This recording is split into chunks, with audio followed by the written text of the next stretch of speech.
I'm Cecilia Benoit, a professor of sociology at University of Victoria and a scientist at the Canadian Institute for Substance Use Research. So first of all, congratulations.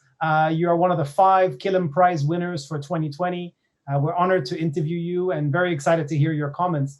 Why don't you start by giving us a brief summary of your main area of study and what winning an award like the Killam Prize means to you, to your team, and to the work you do? Thank you very much for the congratulations. I'm very honored to receive the award. The research my team and I have been concerned with over these decades has to do with understanding the social inequities, social exclusion of marginalized groups in Canadian society. When I first began my career, I was focused on trying to answer the question, why is women's work, which is often what we call today care work, excluded completely from the economy, or when included, treated poorly in regard to economic return, but also not seen as prestigious work. So did research on the occupation of midwives and was able to actually help influence legislation around the inclusion of midwives in the Canadian healthcare system and giving a choice to consumers around childbirth. I've also been very concerned and done research around marginalization of youth in our cities, youth coming from disadvantaged families, and how do we build economic, educational, and other supports to improve their life chances. And most recently, in the last decade and a half, I've been doing research on one of Canada's most marginalized and stigmatized groups, the people who work in sex work. So why is your area of study, particularly your focus on marginalized groups, important to the future economy? And what will the impacts for Canada be if these groups can thrive? The marginalized groups in Canadian society are really our future workers. And a lot of the reasons why, or main reasons why they're socially excluded, has to do with the inequities we have in regard to our programs and our policies. And what we are doing right now is undervaluing them. They're often involved in work that's low prestige, low pay. They move from one occupation to another, and in and out of the formal and informal economy, because they're searching for a way to make a living and to provide for themselves and their families. So if we were to improve the situation of the marginalized groups that I've been working with, which often are, they overlap and across the different populations, then we could actually have a much stronger workforce, a much more productive economy. Right now, we actually hire and fire them without realizing their potential. So I think if we could bring the structural supports to them early on in life and then provide them along the way, then we would have a much more diversified and healthier economy, workforce, and hence economy. So what large systemic inequities exist in Canadian law, policies, and programs, and who do they impact most? The large inequities that I see as a sociologist have to do with, first, some of the criminal code laws that we have in Canadian society, which I think bar individuals from being recognized as other Canadians. I'm thinking about our prostitution laws. I'm thinking about some of the substance use or drug laws that we have. So what they end up doing is putting people in criminalized situations rather than in situations where they actually could improve their life's chances and become productive members of the society. But also our social and economic policies that provide wages that are too low for people to be able to make a living, don't provide supports early on in life, child care, free education, housing supports to families that are struggling. So their children then end up as adults trying to make a living, but facing an economy or jobs that don't give them much income, but also they don't have the supports,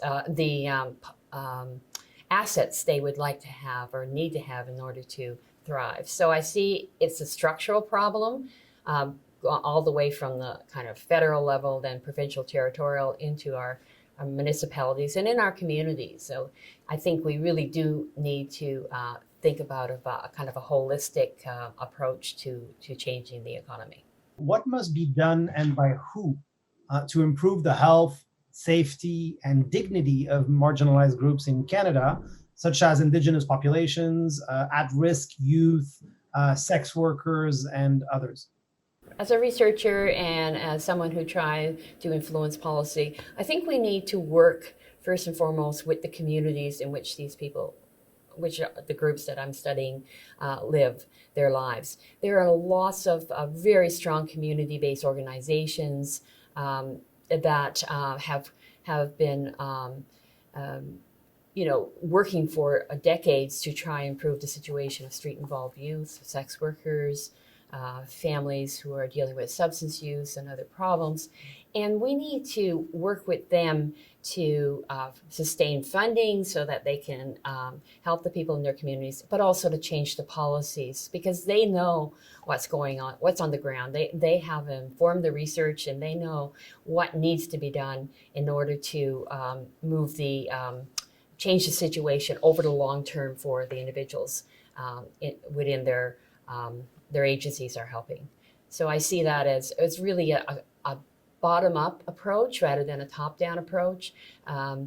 Still have to change national laws and provincial and territorial policies, but it has to be driven by communities, and researchers can help out with that, but we shouldn't be in the lead. I'm wondering, as a professor of sociology yourself, how do you view the importance and benefits of promoting the social sciences in Canada? And how is this field relevant to how Canada envisions and shapes its future economy? I think social scientists and sociology, which I'm most familiar with, we've always trained our students to develop a kind of what I call a sociological eye or a discernment about the inequities that exist in all capitalist societies and exist in other types of societies before we had capitalist societies.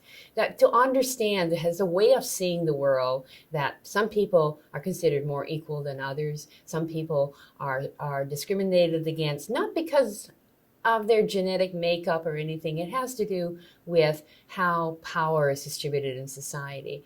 So I think the recent events during the pandemic with Black Lives Matter, with Indigenous outrising across Canadian society, it just shows you again how important it is to have a sociological eye to these problems, that these are not individual problems, they're structural problems. They have to do with the distribution of power in a society, and that we can change them. They're not inevitable. And a part of that too is the stigma and indignities that go with those inequities, and that we can change as well. It's really hard to do, but we can. We can empower our Indigenous communities to be proud of themselves and to be able to show their self-worth and the amazing knowledge that they have and how it can be used in the economy. So we can do that with other disadvantaged groups. But sociology, excuse me, and some of and all of the other social scientists, there's just different ways of seeing the world, and it's extremely important to be able to understand those inequities exist due to power maldistribution, and that it can be changed. What areas of research coming out of Canada's universities and academic institutions in general are you most excited about? I'm most excited about working in interdisciplinary environments. I'm located at the Canadian Institute for Substance Use Research, and we have a wide variety of scientists ranging from the health and biological and social sciences. And we are conducting research that's multidisciplinary, very community-based. As a sociologist, and in particular at the concerns and that I've been interested in, you can't do it alone as a sociologist. You need to think about the economic and geographical and other aspects of the concerns, and you need to consult with people who have that expertise. And I think increasingly it's becoming more interdisciplinary, and we are much better researchers because of it. Most of the research questions that we are investigating come from communities.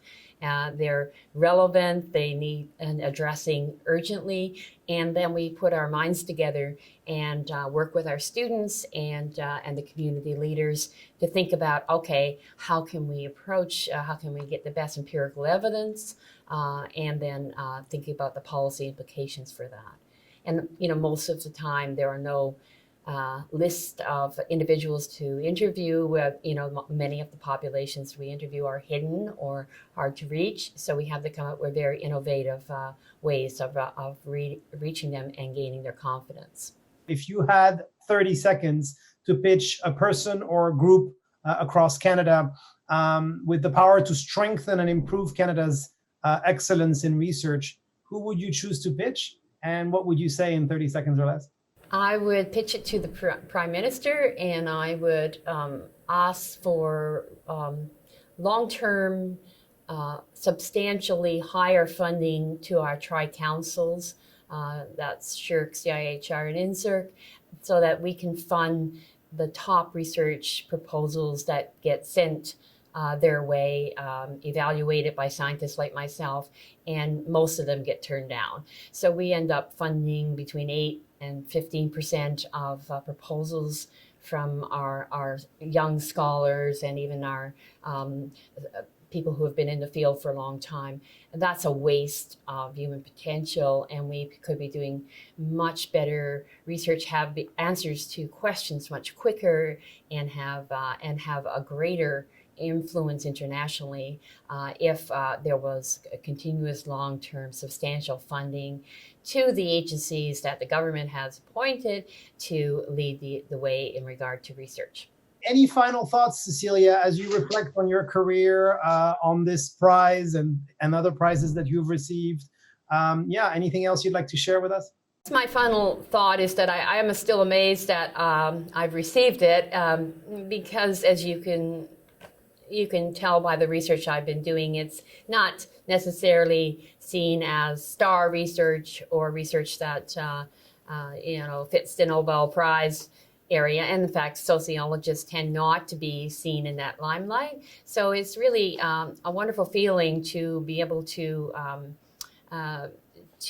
talk about sex work research and to see that people at the national level, a committee selected me to kind of hold this prize for them, for these communities that often are not seen as research worthy or as having a voice. So I think that's really the takeaway for me, that actually do the work that you want to do, the passion where you have as a researcher, and don't worry what it looks like, in the public eye, because at the end of the day, if you're true to the people that you're doing research with, you're going to be a winner in whatever way that may be.